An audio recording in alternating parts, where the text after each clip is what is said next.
Is the sort of clean-cut rock and roller that parents and their kids go for. The American musician's got one of the most wholesome images in the industry, and in his current cross-Canada tour, it's obvious that image sells. His career seems to prove that persistence can pay off in the music business. The 35-year-old from California has been singing with one band or another for nearly 18 years. They were often lean times, playing the club circuits. But in 1976, with a group called Clover, things began to change. Not long after, Huey Lewis regrouped with a new band called The News and found the formula that got them their first record deal. Since then, Huey Lewis and The News have moved out of the clubs onto concert stages. Last summer, their hit song, The Power of Love, showed up in the hit film Back to the Future. And their fourth album is out this week with a title appropriately taken from one of Huey's favorite sports, golf.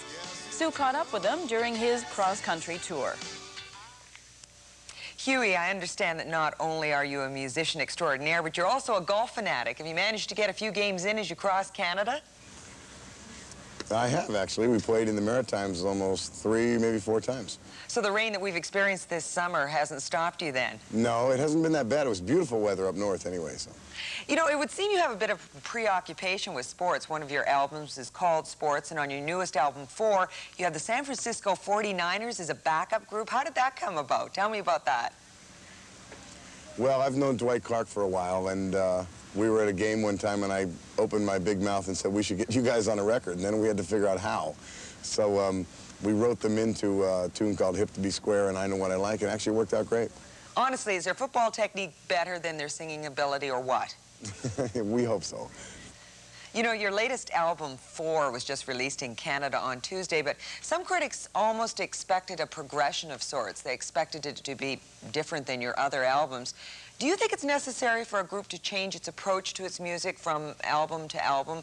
Is it necessary to change that much? I'm not sure. I think you really have to listen to the songs, you know. I believe the songs just are sort of come to you, and then I think the key is to listen to the song, and the song itself tells you how to sing it, how it ought to be sort of produced, you know, whether it wants a 12-string or a synthesizer or something. So I really try and be true to the song. And I'm sorry the critics feel that way. Well, you're your own best critic. How do you think you've progressed through the number of albums you've had? Well, I think it's the best record we've done, you know. I think it's different somehow. It's hard to say tune to tune, but as a body of work, I think it's a little better, actually, than we've done before, I hope. You know, you're a lot different than a lot of, quote, rock stars, in that your popularity tends to be with both a female and male crowd. Women say, yes, Huey Lewis is sexy, and then there's a lot of men who say he's a guy they'd like to share a beer with. You get it from both men and women. Do you like that good old boy image? Sure, I suppose. I mean, I suppose I don't have any choice, really. I don't worry too much about the image. We just like playing the songs, really. It's just that simple. You know, we like being in a good band, and that's kind of how we started this. I didn't really want to be a star, and I didn't want to make lots of money, and I didn't even really want to get girls. I just wanted to be in a good band, and that's the fun of it. Now, you make that process sound pretty simple. It seems to me that there's a huge star machinery that groups have to go through in order to succeed, in order to make it in this business. Now, did you have to go through it in order to succeed? Did you approve of that kind of machinery? Yeah, we did, and I don't think it's always the best thing. You're quite right. I think the industry there are not enough music lovers in the industry, if you will, and therefore people spend a lot of time sort of marketing themselves instead of writing songs and working on, you know, their singing and so on, as they should. But that is the business, and it's something that you have to sort of contend with, I think. You've come a long way from bars to national tours. Do you miss those smoke-filled, crowded bars? No.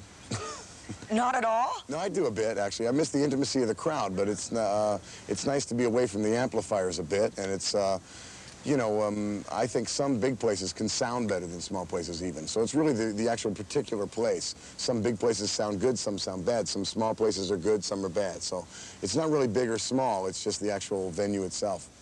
How much do you think your upbringing has influenced the way you handle stardom?